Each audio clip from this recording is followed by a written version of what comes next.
예, 안녕하십니까. 오늘은 제 혼자서 지난달에 그 공주보 해체 추진위원회의 초청으로 제가 공주시에 가서 했던 강의를 좀 더 요약해서 말씀드리려고 합니다. 제가 이렇게 다시 이 했던 강의를 하는 이유는 지난번에 제가 이제 세종시에서 했던 강의를 여기서 해서 이제 올렸더니만은 세종시에 이제 세종보 해체 반대하시는 분들이 이것을 아주 좋아해가지고 지역 주민들한테 전달해가지고 지금 열심히 보고 아마 이 조회수가 이제 지역 주민들 한 30만인데 30만이 넘으면은 세종보는 이제 더 이상 해체를 못할 상황이 될 거라고 합니다. 또 하나의 이제 제 이유는 뭔가면은 제가 이 강의를 공주시에서 하고 왔더니만은 MBC 뭐 PD 수첩인지 뭐 PD 간첩인지 찾아와 가지고 제가 인터뷰도 싫다고 하는데 와 가지고 아주 저를 좀 애를 먹여 가지고 과연 이 강의가 그렇게 MBC PD 수첩이 싫어할 만한 강의인지 말입니다. 그걸 좀 전 국민에게 좀 알려드리려고 다시 여기서 강의를 합니다. 그래서 오늘은 우리 이 자료를 보면 말입니다. 세종보 해체 개변 시리즈 5로 제목을 지난번에 그 우리 세종보 해체를 개도웃을 세종보 해체 코미디인데 이거는 이제 소가웃을 공주보 해체 코미디로 했습니다. 제가 가서 했던 강의는 금강보의 환경적 기능과 경제적 가치입니다. 이 처음 이제 금강에 내려가서 했던 강의라 가지고 금강보 전체에 대해 가지고 이제 말씀을 드렸습니다. 그리고 강의 개요는 이렇습니다. 보의 환경적 기능이 과연 어떤 거냐. 우리 국민들이 대부분이 이걸 오해를 하고 있고 또 국가가 정부가 이걸 오해를 일부러 시키고 있는 것 같아요. 그 문제를 제가 좀 말씀드리고 중간에 이제 고마운 녹조 이야기, 녹조가 왜 생기고 지금 외국에서는 우리가 녹조를 어떻게 이용하는지 말입니다.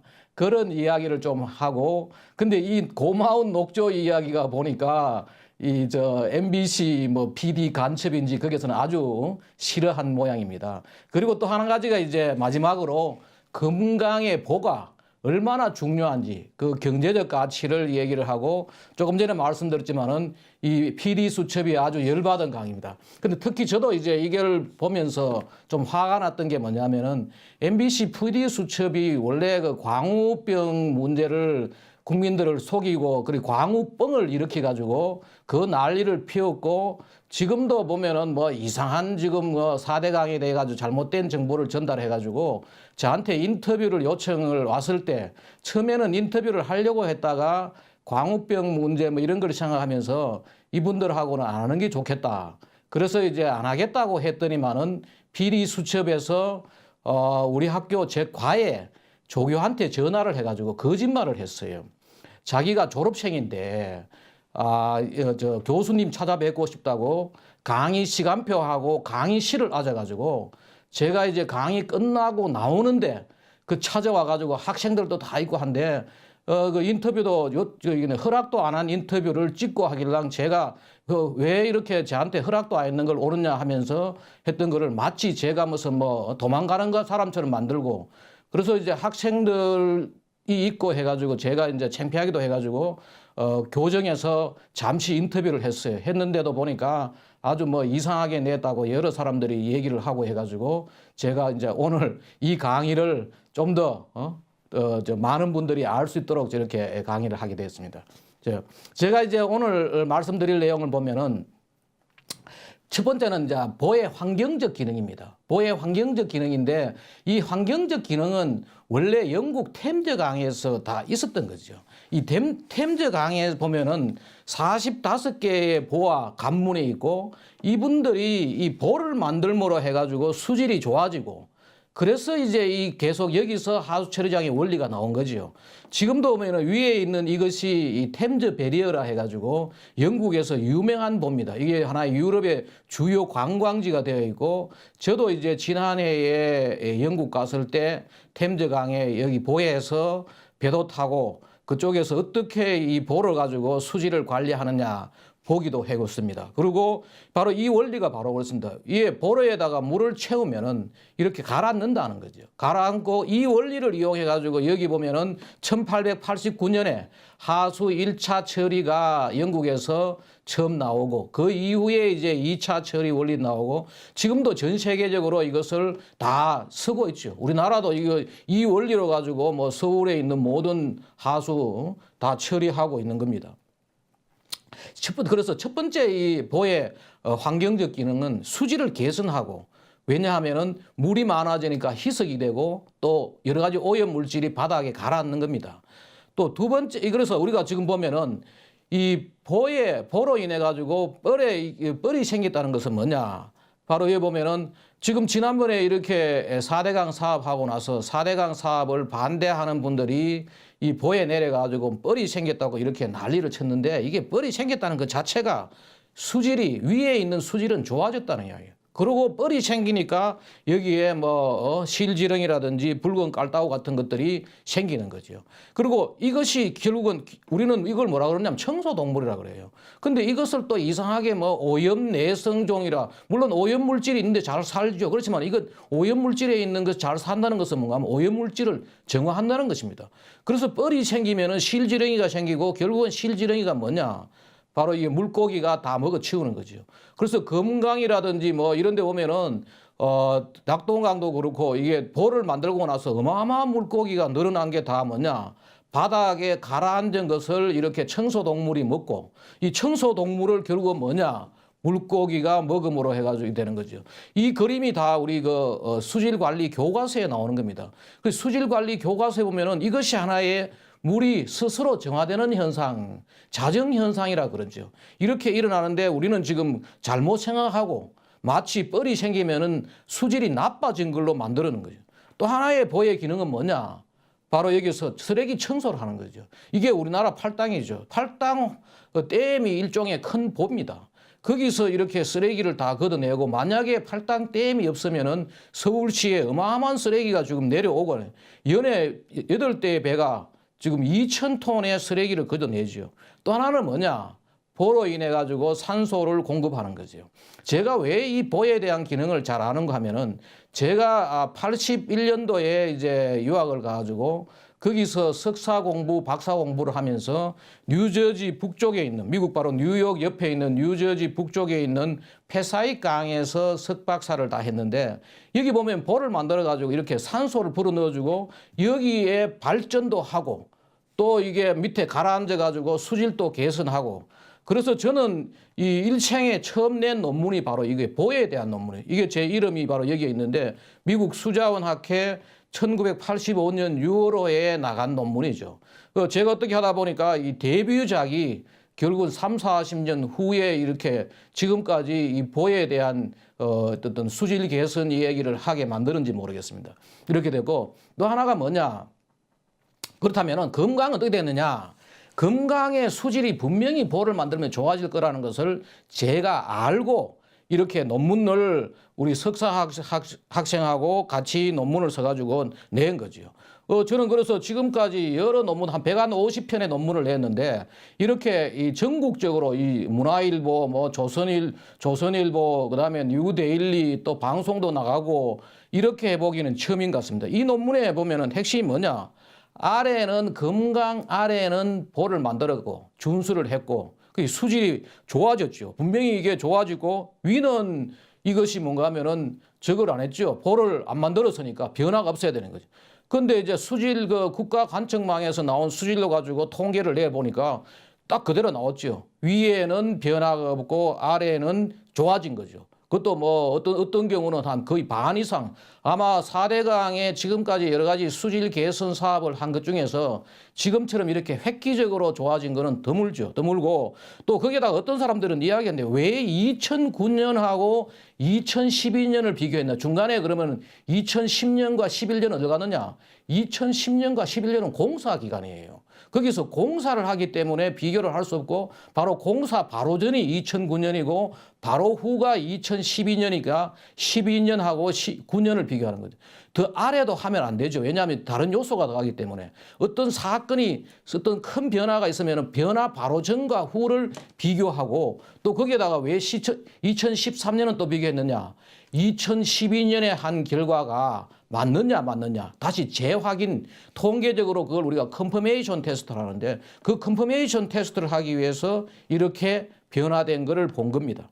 그리고 똑같은 방법으로 그러면 2018년도에 보를 개방했으면은 수질이 나빠져야 안 되느냐. 만약에 보에 의해 가지고 수질이 좋아졌으면은 수질이 나빠졌으면은 보를 개방하면은 수질이 더 좋아야 되지 않느냐. 똑같은 방법으로 했어요. 하니까 어떠느냐. 그대로 예상한 대로 나왔어요. 예상한 대로 뭔가 하면은 클로로필 A만 불변이 나왔고 공주보의 경우는 다 95% 신뢰관에서 다 나빠진 거죠. 그 보를 개방하고 보를 해체하면 수질이 나빠진다는 것은 국가관측망에서 나온 거죠. 세종보도 뭔가 하면은 클로로필 A하고 COD만 불변이고 다 나빠졌죠. 그 왜 그러면 클로로필 A하고 COD가 불변이냐. 그 이유는 바로 뭔가 하면은 보를 개방했을 때 하고 하기 전하고 그 보를 개방한 후하고 물을 채웠을 때 하고의 가뭄이라든지 이런 것 때문에 그렇게 된 거죠. 그거는 제가 이제 그 수질 개선에 대한 수질에 대한 것을 얼마 전에 이거 그대로 통계 결과까지 다 해가지고 올려놓은 그 자료가 있습니다. 그걸 보면은 좀 더 자세하게 알 수 있습니다. 이거는 분명하게 지금 이제 다 입증이 된 거죠. 보가 결국은 뭔가 수질을 좋게 한다는 게 입증이 된 겁니다. 나라의 국가에서 보를 개방해 줌으로 해가지고 더 쉽게 알게 된 거죠. 그다음에 이제 또 보면은 생태계 건강성 어떠냐? 또 한 가지 우리가 처음 나라에서 국가에서 지금 잘못 이야기를 하고 있는 게 뭔가 하면은 보를 만들어야지 생태계 건강해지는 거죠. 뭔가 하면 우리가 먹었던 약의 90%는 하수로 가고 그 하수로 갖는 하수 처리장으로 갖는 약의 10 내지 한 30%는 처리가 안 된다는 거죠. 이게 제가 외국에서 다 나와 있는 겁니다. 이것이 결국은 뭐냐? 강에 있는 물고기에 가가지고 물고기가 성전환이 되는 겁니다. 여기에 있는 바로 자료가 그렇습니다. 이 순놈이 암놈이 되는 거죠. 그러다 보니까 이게 거기에 있는 모든 물고기가 서서히 사라진다는 게 외국에서 나와 있는 거죠. 그럼 우리나라는 어떠냐? 우리나라도 사실은 4대강 사업하기 전에 이런 언론 보도가 있었죠. 이게 2007년에 나온 건데 우리나라의 4대강에 잡히는 물고기 중에 100마리 중에 8마리가 암수암모입니다. 왜냐하면 그 당시에 강에 물이 없으니까 전부 다 뭔가 하면 대전시의 하수처리장 물, 광주시의 하수처리장 물, 대구시의 하수처리장 물 이런 식으로 나오니까 이런 이제 이 생태계에 큰 재앙입니다. 그런데 지금 물을 채웠고 다시 아마 물을 빼면은 똑같은 일이 벌어지는 영산강의 경우는 이 언론에 나온 거 보면은 말입니다. 2009년도에 바로 2009년도 4대강 사업 바로 시작하기 전이죠. 전에 보면은 이런 얘기 나오죠. 바로 여기에 기역 물고기가 나오는 거죠. 이게 중앙일보 2009년 1월 9일 날 나왔던 거죠. 나온 그런 뭐. 그 당시에 벌써 이제 뭐 기역 물고기도 나오고 뭐 이런 것들이 다 나왔던 거죠. 그러면 외국에서는 그러면 어떻게 하느냐? 하수처리장 방류수를 어떻게 하느냐? 강에 이렇게 버릴 때 강물하고 섞이는 지역을 믹싱존이라 해가지고 우리말로 하면 혼합수역입니다. 이 혼합수역을 빨리 물을 보내가지고 채워가지고 빨리 혼합시키는 거죠. 그 바닥에다가 이렇게 다공성 확산기라 해가지고 내보내면은 이제 빨리 이 희석이 되는 거죠. 바로 여기는 또 우리가 특히 강물보다도 하수처리장 물이 온도가 높기 때문에 아래로 넣으면은 물이 이리 올라와가지고 빨리 섞이는 거죠. 한번 보십시오. 이게 이제 세종보에 예를 들어가 얘기하는데 강에 물이 차 있을 때 하고 보로 이래가지고 물이 차 있을 때 하고 물이 이렇게 빠져나갔을 때 하고 어디에 그러면 건강한 생태가 이루어지겠느냐. 지금 세종보 같은 데는 뭔가 하면 위에서 대전시 150만에서 내보내는 하수 청주시에서 85만이 내보내는 하수가 여기에 흘러가고 있습니다. 이런 식으로 오래되면은 여기에 있는 물고기들이 말입니다. 또 여기에 있는 보면은 앞에 자료도 마찬가지로 개구리라든지 여러 생물들이 거의 제대로 유지가 안 되는 거죠. 우리가 먹었던 약들을 먹는 거죠. 우리한테는 그것이 도수가 낮지만은 농도가 낮지만은 여기에 물고기한테는 상당히 높은 피해를 주는 거죠.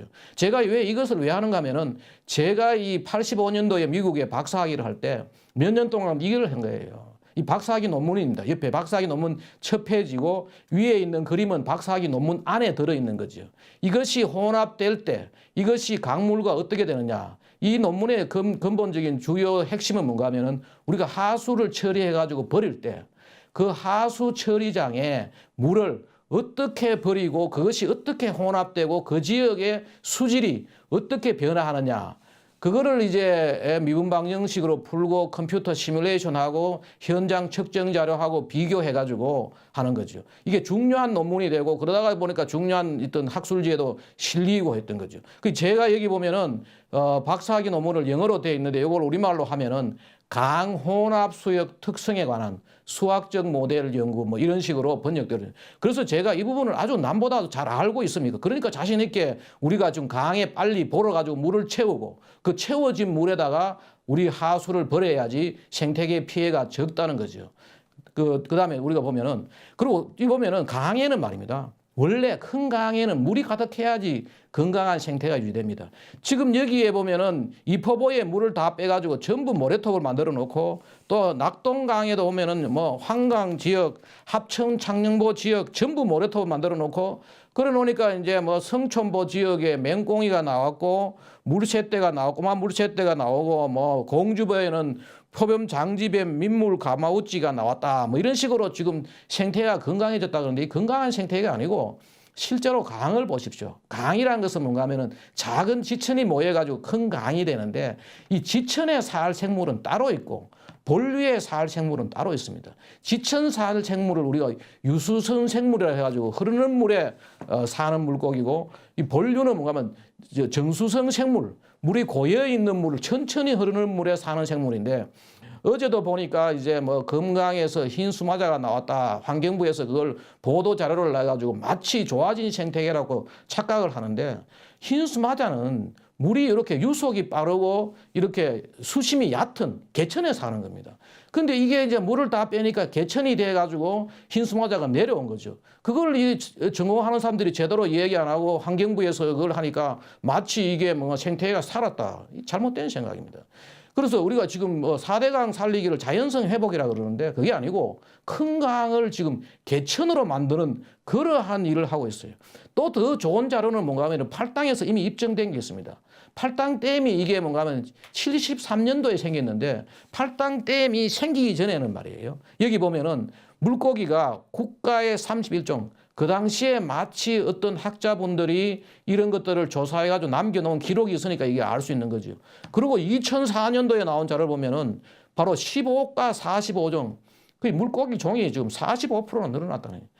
강에는 일단 물이 있어야지 거기에 건강한 생태가 유지되는 거지. 물 없는 강은 말입니다. 건강한 생태가 될 수가 없는데 자꾸 지금 나라에서는 지금 이번 정부는 강에 물을 빼야지 좋은 생태가 된다고 지금 계속해서 지금 얘기를 하고 있는 거죠. 보십시오. 그 다음에 우리 또 보면은 그리고 도로 인해 가지고 강을 관리하는 것은 문명이에요. 지금 현재. 이 전 세계적으로 우리가 도로를 왜 내고 철도를 왜 내고 우리가 빌딩을 세워가 도시를 왜 만듭니까? 이게 다 뭔가 문명이고 쇤느강 같은 데는 34개 보가 있고 라인강 바로 유럽의 독일의 유럽 7개 나라를 지나가는 이 라인강에 86개 보고 템즈강도 방금 본 45개 보가 있고 미시시피강 미국의 큰 강이죠. 이것도 43개 보가 있고 이렇게 있는 거죠. 그다음에 이제 제가 중간에 잠시 쉬어가면서 이제 녹조 이야기를 좀 했어요. 고마운 녹조 이야기를 하니까 반대하는 사람들은 또 이걸 가지고 난리를 하는데 이 고마운 녹조예요. 사실 한번 보십시오. 정말 고맙지 않는지 한번 보세요. 녹조 현상이라는 것은 뭔가 하면은 강에서 수온이 상승돼 가지고 식물성 플랑크톤이 우점종이 변하는 겁니다. 변하는데 보십시오. 우리 여기서 들판에 보면은 풀이 자라는 거죠. 우리가 풀이 자라는 걸 뭐라 그러면 1차 생산형.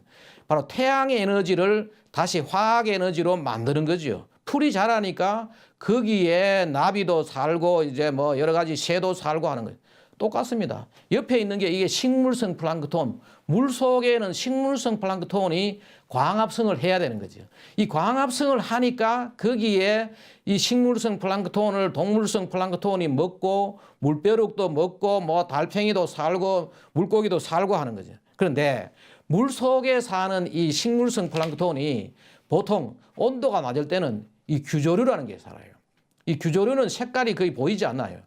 녹 갈색 비슷하게 한데 이것이 이제 온도가 올라가면은 남조류라는 이게 바로 녹조라고 우리가 이름 붙여가지고 쓰는 거죠. 여기에 보면은 마이크로시스티스, 뭐 아나베나, 뭐 각종의 종들이 나오는데 이것도 온도도 정해졌죠. 벌써 보면은 우리나라 여름에 더울 때 강의 온도 보통 한 25도에서 한 35도 정도 된다. 그리고 또 하나의 지금 나라에서도 이걸 자꾸 혼돈시키는 그런 보도를 하는데 조류 농도라는 거하고 녹조는 달라요. 조류 농도는 1년 사이사철 강에 자라는 식물성 플랑크톤의 양을 말하는 거죠. 그래서 조류 농도는 뭔가 하면은 엽록소 A, 식물성 플랑크톤에 들어있는 광합성을 하는 엽록소를 측정하는 거죠. 그런데 녹조는 뭐냐? 여름 한철 나타나는 이 남조류 세포 수를 헤아려 가지고 녹조가 얼마나 생기느냐 하는데 이 조류 농도를 발표하니까 뒤에 보면 나오지만은 마치 녹조가 무슨 어떻게 됐다 뭐 이런 식의 보도가 나오고 합니다. 그런데 이 녹조 현상의 특징은 뭔가 하면은 온도가 적합하면은 갑자기 자랍니다. 바로 이거 조건도 뭐냐? 여기 있듯이 온도와 이 빛, 광도와 그다음에 이제 영양물질 이 세 가지가 조건이 맞으면은 갑자기 성장하는 거죠. 이 세 가지가 결주는 뭔가 녹조가 생기게 하는데 지금 반대하는 사람들은 뭔가 유속이 그렇다. 보로 인해 가지고 지금 교과서에는 이렇게 나와 있습니다. 어디 교과서에도 없는 거고 또 한 가지 우리가 볼 거는 뭔가 하면은 우리가 지금 KTX를 타고 말입니다. 그 빠른 속도 300km를 달리는 KTX를 타도 이 KTX 기차하고 같이 가니까 속도감을 못 느끼잖아요. 그 물에도 마찬가지죠. 식물성 플랑크톤이 물과 함께 흘러가는데 그것도 하루에 8km 가던 걸 보 때문에 한 4km 가는데 그것을 가지고 이제 온도가 느려지니 속도가 느려지니까 이게 조류가 녹조가 생겼다. 이 거짓말이죠. 초등학생들도 잠시만 이야기하면은 이해할 수 있는 이런 거짓말을 지금 계속 하고 있는 거죠. 그리고 이게 뭔가 자랄 때 갑자기 자라기 때문에 우리가 뭐라 그러냐? 이것을 알갈 블룸이라고 얘기합니다. 바로 조화 현상. 그래서 처음에는 우리나라에서도 이걸 조류가 꽃 피다 해가지고 조화 현상. 또 물에 꽃 폈다. 일본에서는 이걸 수화 현상이라 물에 꽃이 폈다. 그래서 우리말로도 처음에는 이거 물꽃 현상이라고 얘기를 하고 이것이 또 하나의 특징이 뭔가 하면은 안에 공기방울이 있어가지고 전부 위로 이렇게 위로 올라옵니다. 위로 올라오니까 아주 많은 것처럼 갑자기 이렇게 볼 때 이제 그래 되는 거죠. 우리가 4대강 사업하기 전에도 어마어마한 녹조 현상이 일어났죠. 특히 낙동강 하류에 많이 일어났다고 해요. 그래서 뭔가 하면은 낙동강 하류에 모든 정수장들을 다 1990년대부터 90년대 후반에 벌써 다 고도 처리, 녹조가 있더라도 먹는 물에는 문제가 없도록 이렇게 다 만들었던 거죠. 그런데 이것이 갑자기 이슈가 된 거죠.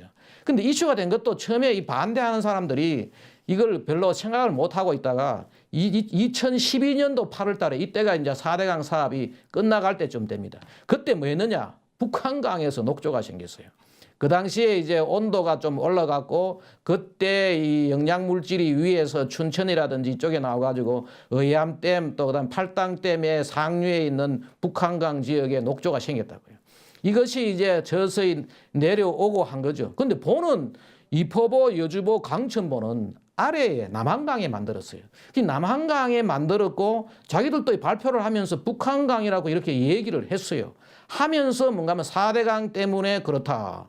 이게 이제 처음에 이슈가 되면서 그리고 녹차라 때라는 말을 만들어내고 또 정치화 시켜가지고 결국은 4대강 전체에 지금 이 녹조가 바로 이게 보 때문에 생겼다는 식으로 거짓말이 선동이 된 거죠. 이 광우병이나 비슷한 거죠. 더 이걸 우리가 그래서 흔히 광우병, 녹조병이라고 지금 얘기를 하는데 이런 일들이 생기는 거예요. 그런데 다행히 이번 정부에 돌아가지고 보를 개방해 주니까 이 녹조가 보개방으로 생기지 않았다는 것이 이게 입증이 됐어요. 왜냐하면은 보를 개방했는데 8월 15일 날 지난 2018년 8월 15일이죠. 이 보를 개방하니까 더 많은 이제 녹조가 생긴 거죠. 세종보를 개방하니까 남조류가 세포가 3배 이상 급증했다.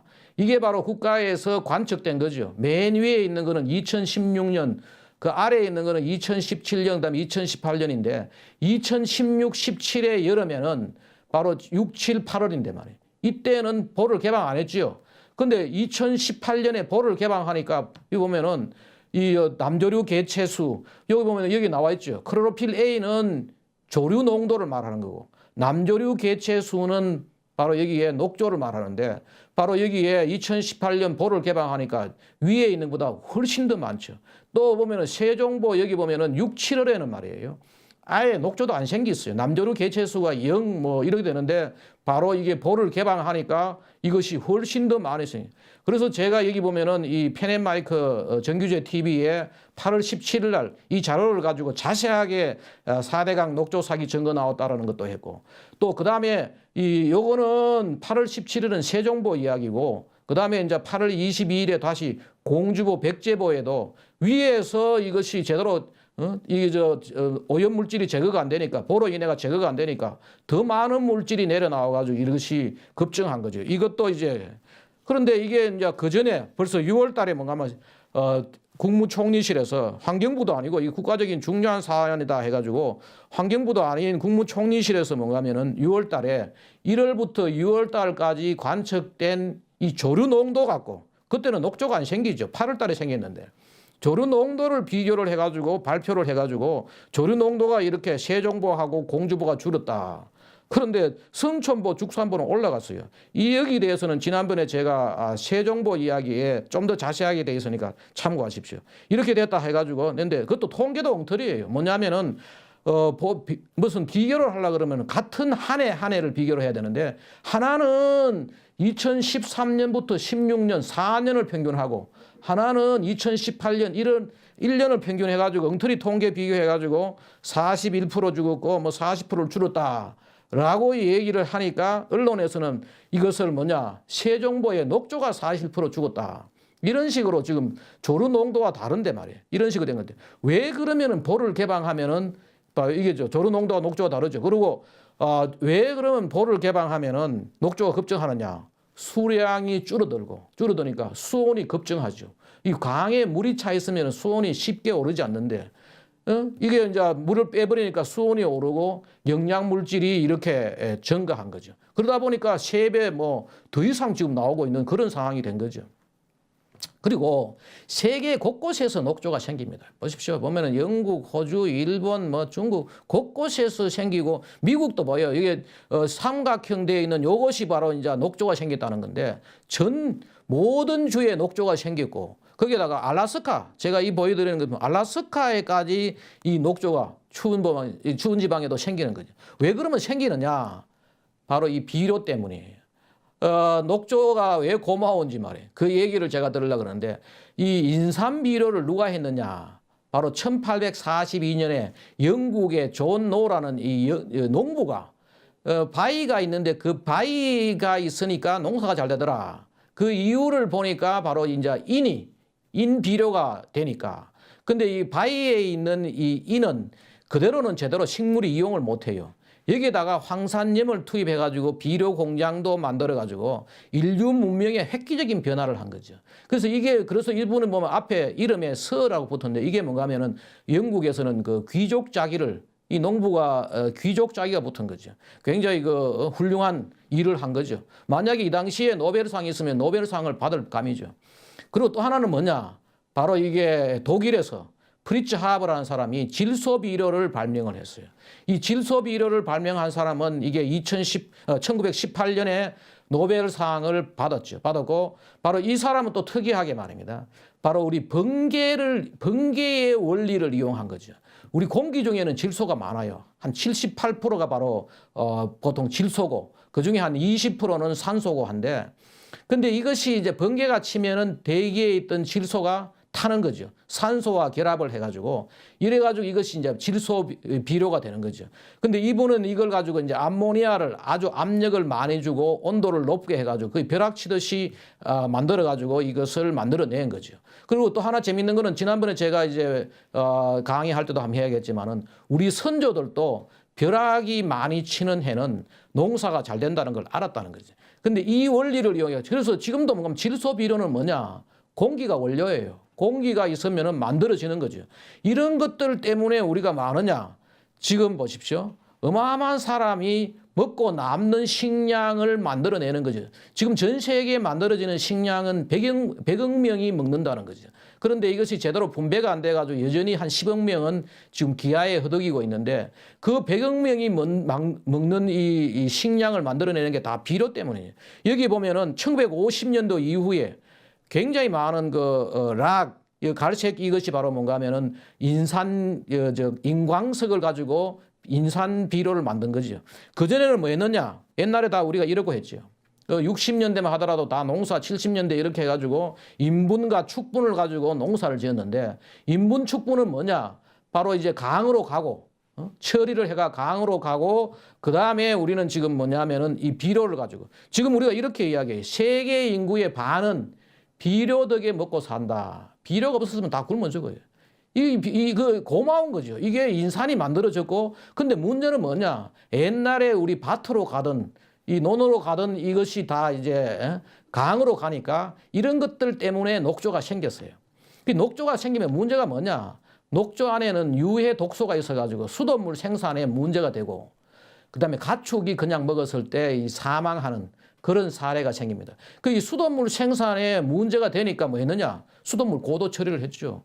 우리도 지금 뭐냐 하면은 바로 그 낙동강 하류에 그래서 90년대 후반에 다 고도 처리를 했고 영산강 같은 경우는 광주시 아래는 그 물은 지금 먹는 물로 안 쓰지요. 바로 다른 데서 다 물을 끌어가지고 목포에도 그렇게 먹게 하고 말.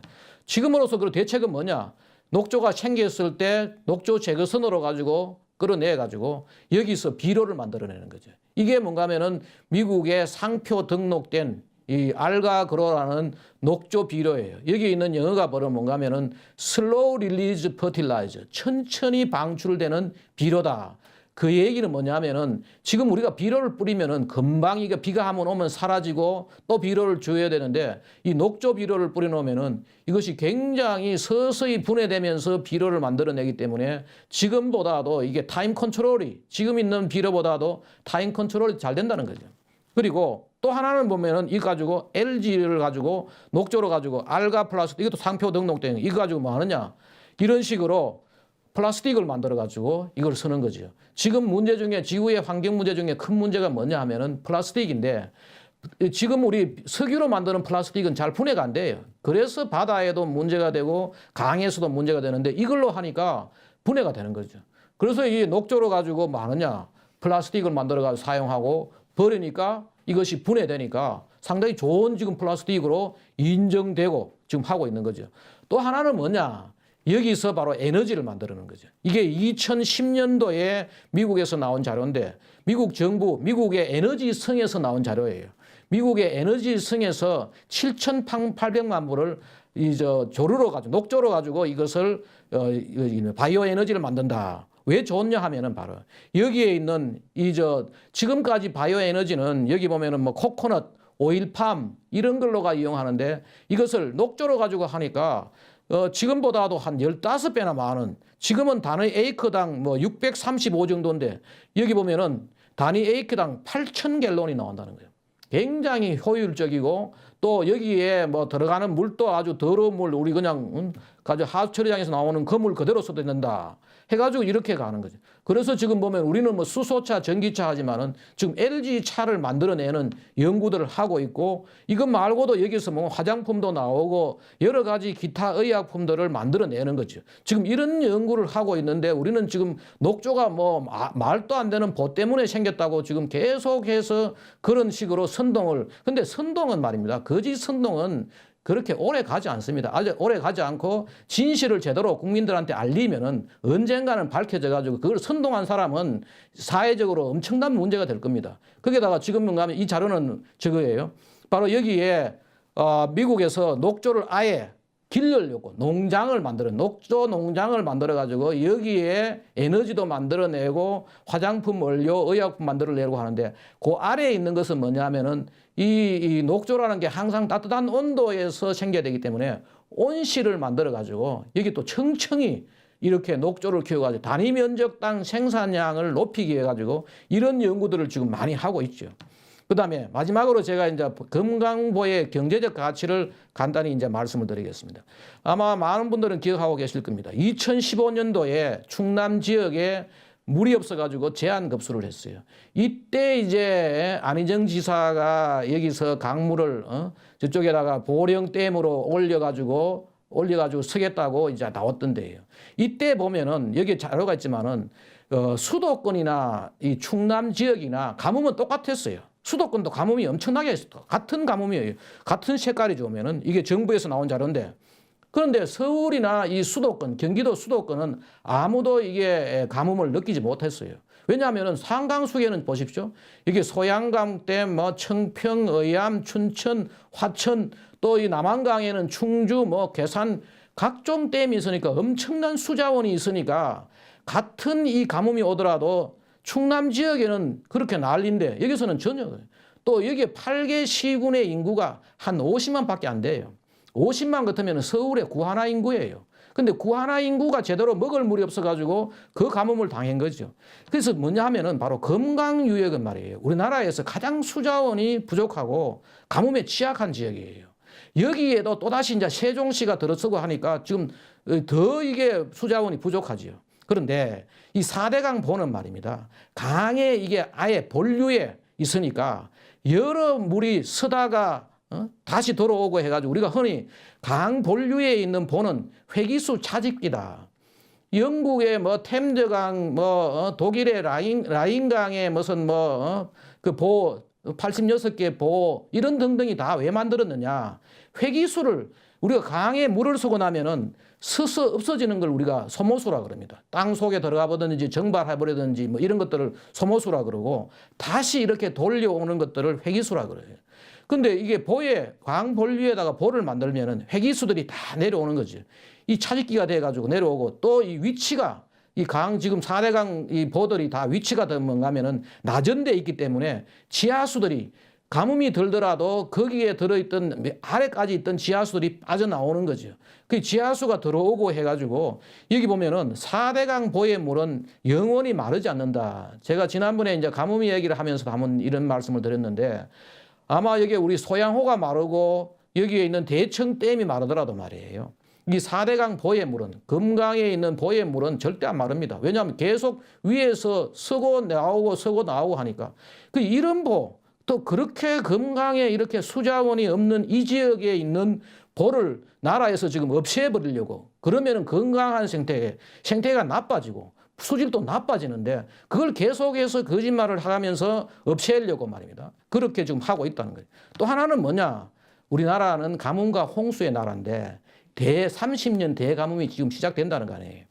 이 자료가 제가 쓴 그 부환경론에 나온 책에 나오는 그 자료인데 과거에 우리나라에 얼마나 가뭄과 홍수가 심했느냐 그걸 좀 알리기 위해서 넣는 건데 과거에 가뭄과 홍수 때문에 어마어마한 사람이 굶고 백성들의 삶에 피폐했는데 이 자료는 뭐냐 하면은 그 당시에 벌써 식인문화 가뭄이 들어가서 백성들이 서로 잡아먹었다. 이게 서기 15년 또 그 밑에 보면 서기 108년 그 다음에 389년 전부 이게 그것도 남아있는 기록이 이러니까 그렇지 기록이 없는 데까지 하면은 지금 우리나라의 옛날 조상들은 가뭄 때 사람 잡아먹고 말입니다. 이런 것들이 거기에다 보십시오. 여기 보면은 이거는 이제 조선 이 세종대왕이 처우기를 만들어 가지고 한양에서 관측된 기록입니다.